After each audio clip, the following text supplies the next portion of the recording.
Parshat Beshalach. Vayehi Beshalach Paroi es ha'am. We open with the words, and it was when Paroi sent the people, sent the nation. He sent the Jews. The Torah stresses that by this point Paroi himself ran around to send the people away and to say, look, you need to go. He realized that his time was up. And we are told that God did not lead them the way of the land of Pelishtim, because Hashem was concerned that they would immediately come up against a battle, they would lose their fragile faith at that point, and they would be in trouble. Another understanding to this is as follows. God did not lead them derech eretz. Derech eretz is the way of the land. If a person, we say, doesn't have derech eretz, means he's not respectful, he's not the way. Derech is the way eretz, of the way people should behave. And what was being implied over here is that God, when he led them in the desert, did not provide for them the way we would usually be provided for, because the bread came from heaven and the water came from the ground. This is the opposite way around. Usually bread comes from the ground in the sense that the grain is grown in the ground, and water supply comes from heaven in terms of rain. Yet in the desert, what happened was that they had manna from heaven, so the food that they ate came from heaven, and the water came from a well underground, which is where their water supply came for the duration that they were in the desert, until the hitting and the speaking to the rock, the episodes we read about later. We then learn about and we read about how Paroi thinks, because of this long way round, that the Jewish people are lost, and he regrets having sent them, and he has a change of heart, and he decides to get together an army and chase after the Jewish people. The Jewish people look up, and suddenly, Paroi hikriv, we are told, Paroi is coming closer. And behold, he's chasing after them, and what happens in response to seeing that Paroi is chasing after them with an army, what happens is the Jewish people, they become very frightened. Vayitzaku el Hashem, they cry out to Hashem. This is the simple and straightforward understanding of what is going on over here. But ultimately, what's also being implied is that the Medrash says, or Paroi hikriv, because it says Paroi caused us to come close, meaning because of what he did, we did teshuvah, because the response to Paroi coming closer and us seeing Paroi chasing, what did we do? For the first time we called out to Hashem. Vayisaku el Hashem, they became frightened and they cried out to Hashem. We did teshuvah. That's what the Medrash says. Because of this, we did teshuvah. He brought them closer to Hashem by chasing after them. And what is also being implied here is that Paroi, by coming close and causing the people to be frightened and calling out to Hashem, this is part of what they were crying out at, the fact that it was because of Paroi that they became closer to Hashem, and not because of their own faith. They had a very fragile faith at the moment.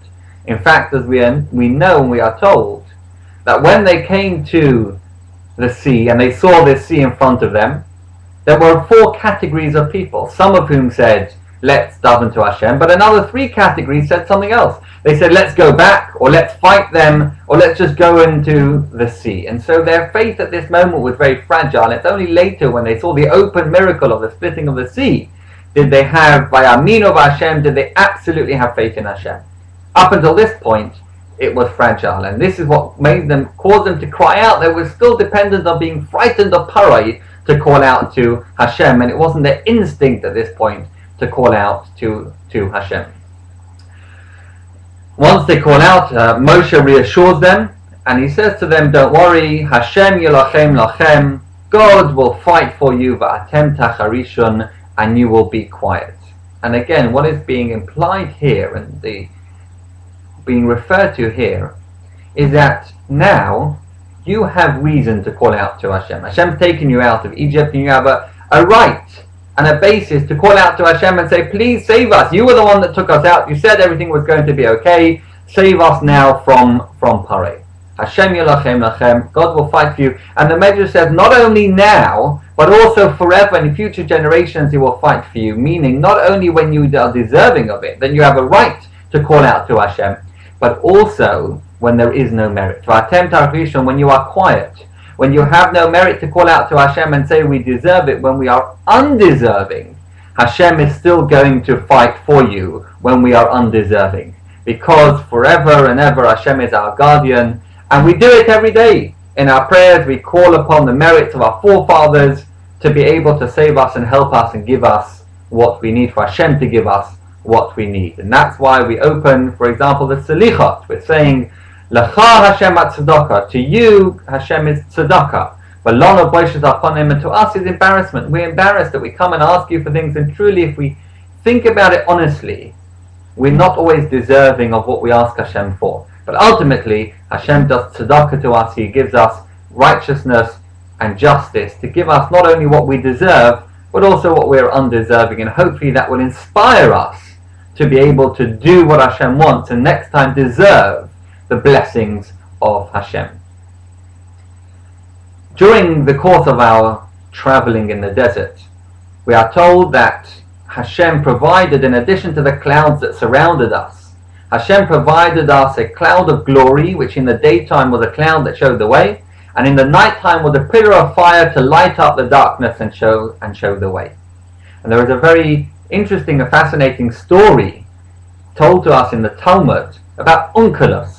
Onkelos, we know him as Targum Onkelos, the translation, the Aramaic translation that is found in most Chumoshim, and most Chumoshim that have commentaries, you will find the Targum, the translation of Onkelos, which is an Aramaic translation, an explanation on the simple meaning of the Torah. And in fact, Rashi, the great biblical commentator Rashi, will quite often refer to the translation of Onkelos as to the explanation of what the Torah means. Onkelos was a convert. He was a Roman. He was from the Roman aristocracy. In fact, he was a nephew of a Roman emperor. There's a debate as to whether it was Hadrian or Titus, but he was a nephew of a Roman emperor. His story is very fascinating. He converted to Judaism, and the Roman emperor, his uncle, sent a legion to try and get him back, to arrest him and get him back. And what happened was that when they came, he started teaching them, giving them sermons based on Tanakh, based on the Torah, and they all converted. So his uncle sent another legion, another group of Roman soldiers to try and bring him back. But this time, he said to them, look, do not listen to a word he says, don't allow him to speak. So they did, they pick him up, and on the way he says to them, look, I just want to tell you something of a general nature. So they said, okay. He said to them, would a regular soldier carry the lamp for a higher ranking officer? And would an officer carry the lamp for a general? And would a general carry the lamp for the commander? And would the commander carry the lamp for a prince? And would the prince carry the lamp for the king? Yes, that's what happens. Lower ranking officials carry a lamp for higher ranking officials, carry the light for them to show them the way. That's normal.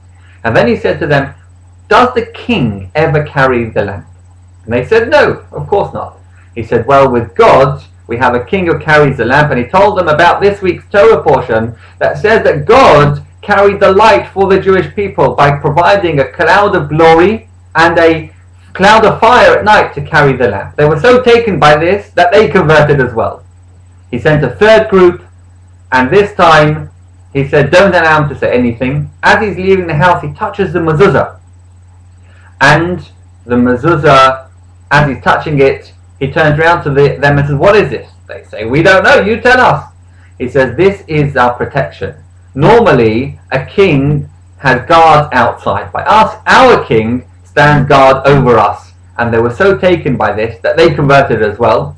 And in fact, that was it. His uncle didn't send any more soldiers to try and get him. And from there, he became a great student of the great rabbis of the time, Rabbi Yeshua and Rabbi Elazar. And based on their teachings, he put together and compiled the Aramaic translation that we all rely on, that's become part of the body of literature that we rely on to understand the meaning of the Torah, and it made it accessible for the people at that time who spoke Aramaic. I wish you all well, and any feedback, as always, is very much appreciated. Bye-bye.